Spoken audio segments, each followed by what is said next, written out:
Hello! Hi everyone! Welcome back to Woo Can Cook. My name is Wesley, and this is a series where we are slowly cooking our way through all of the food from my childhood. Today we're taking a look at a Japanese curry that I've been workshopping for quite a while now, as it was actually one of the very first recipes that I ever put out on this channel, well before I had perfected camera angles and color correction, as you can see. Now, a couple of folks had pointed out some issues with consistency and flavor in that original recipe that I put out, and I've been itching for redemption ever since. I also thought I would take this as an opportunity to add to our Bay Area restaurant hacks series, since this curry is inspired by a version that you can find at a cafe and music venue in the San Francisco Richmond district called Bazaar Cafe. Now, Bazaar Cafe is very near and dear to my heart for a number of reasons, not only because their curry is a local legend around town, but also because it is well known for being one of the most important launching grounds for emerging musicians and songwriters in the SF Bay Area, myself included. I know it was one of the very first open mics that I ever performed at when I was just starting out as a young songwriter, and was just generally where I learned how to connect with people through live music. So, this curry is my homage to Bazaar Cafe, and hopefully we can do it some justice. So let's get into it. Okay, so to start things off, we're beginning with 4 cloves of crushed and minced garlic, followed by a tablespoon or about 1 inch's worth of finely minced ginger. As with many wok fries, these are going to be our very first ingredients in the wok to establish some aromatic elements.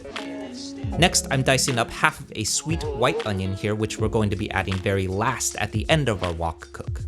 Remember that onions are composed mainly of water, so when we add these to long cooks, we want to add them super late in the cook time, or else they'll just disintegrate entirely if you add them too early. Next up are our root veggies, which are the 2 big elements that are going to make this curry nice and hearty. These are 2 large carrots, followed by 3 medium-sized russet potatoes, peeled and large diced. Our carrots can simply be set aside, but our potatoes need particular attention for a few reasons. First off, I'm thoroughly rinsing these down to make sure we don't have any excess starch left behind. If we're not careful, that starch will cause the potatoes to clump up and stick together in our long cook. Then once these are nice and clean, I'm setting them aside submerged in water to make sure that they don't oxidize. Potatoes immediately begin oxidizing when in contact with air, so if you don't want dark pink potatoes, keep these bad boys in water until you're ready to cook them. Moving on, I'm dicing up some chicken thigh into 1-inch pieces, then coating in a 1/4 teaspoon of cornstarch. This will keep our chicken from developing a rubbery or overcooked texture in our initial aggressive wok fry. Moving on to our sauce, I'm starting off with 4 tablespoons of soy sauce as our baseline layer of umami.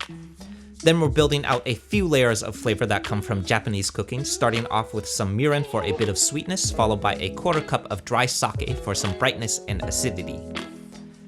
Then I'm following this up with 2 tablespoons of oyster sauce for some fishy fermented umami, followed finally by my personal favorite addition, which is 2 tablespoons of white miso paste. This is going to be where all of the rich complexity of flavor is going to come from, and in my opinion is easily the most important ingredient of this entire dish. I'm finishing all of this off with a pinch of kosher salt to taste, then dissolving 2 tablespoons of cornstarch in water in a separate bowl for our cornstarch slurry. Okay, over on the stove, you'll notice that I'm preheating my wok as hot as possible for our wok fry. We'll be doing our wok cook in 2 separate stages today, first starting off with a flash cook on high heat for our chicken and aromatics, then followed by a long cook with our liquid ingredients added. As a quick side note, if you're worried about heat retention in your own wok cooking with a curry, if you're on an induction top or anything with heat elements that have an auto shut-off at a certain temperature, I would recommend using something cast iron at this point, like a Dutch oven, for better heat retention.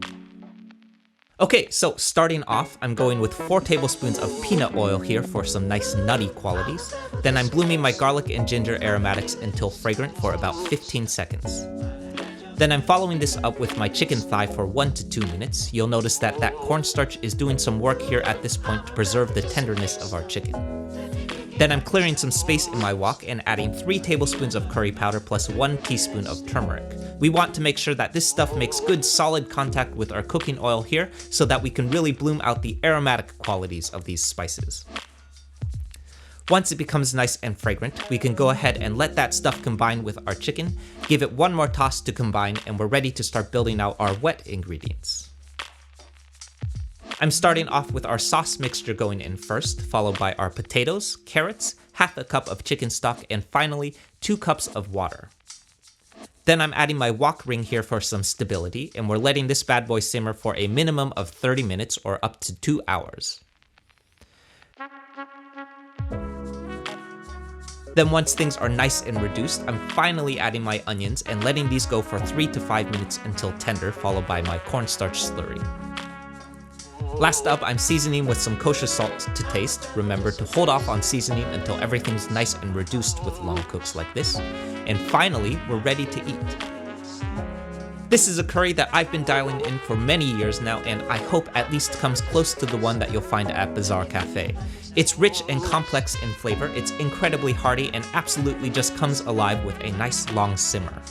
If you have the patience for it, the 2-hour simmer on this curry will yield a wonderfully mature array of umami thanks in no small part to our miso paste. If you are in a hurry though, I have absolutely eaten this after 30 minutes and it is easily still one of my favorite things that I have ever made. Okay, so that's it everyone. Thank you all so much for tuning in. As always, I hope I did this curry some justice. If you're local to the San Francisco Bay Area, I highly recommend dropping by the Bazaar Cafe for a cup of coffee, a bite to eat, and hopefully very soon some great local live music. I also wanted to give a quick shout out to Josh, Razan, Les, and Makiko for this one. I miss you all so much and I hope that we can be together again very soon. As always, like, comment, subscribe, press some buttons. Hopefully don't press the dislike button and I'll see you soon.